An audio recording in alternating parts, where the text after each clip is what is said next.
بسم اللہ الرحمن الرحیم۔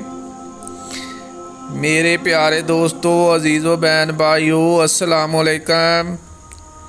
درود پاک پڑھیں، چلتے ہیں حدیث مبارک کی طرف۔ یہ حدیث مبارک بخاری شریف کی روایت ہے جو میں آپ لوگوں کے سامنے بیان کر رہا ہوں۔ حدیث مبارک کو آخر تک لازمی سنیے۔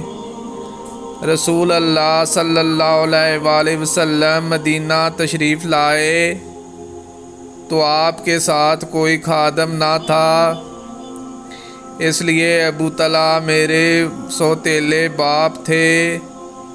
میرا ہاتھ پکڑ کر حضرت صلی اللہ علیہ وآلہ وسلم کی خدمت میں لے گئے اور عرض کی، یا رسول اللہ، انس سمجھدار بچہ ہے، یہ آپ کی خدمت کیا کرے گا؟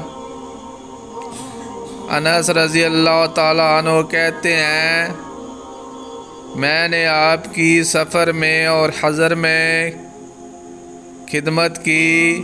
آپ صلی اللہ علیہ وآلہ وسلم نے مجھ سے کبھی کسی کام کے بارے میں جسے میں نے کر دیا ہو یہ نہیں فرمایا کہ یہ کام تو نے اس طرح کیوں کیا۔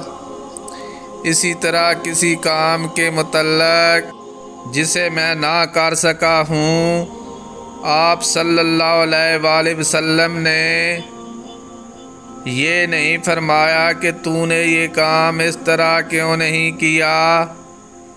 میرے پیارے دوستو، اگر آپ حدیث مبارک سننا پسند کرتے ہیں تو اس طرح کی مزید حدیث کے لیے چینل کو سبسکرائب کر لیں۔ برائے مہربانی ویڈیو کو لائک بھی کریں۔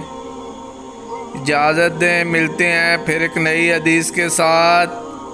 جزاک اللہ، شکریہ، اللہ حافظ۔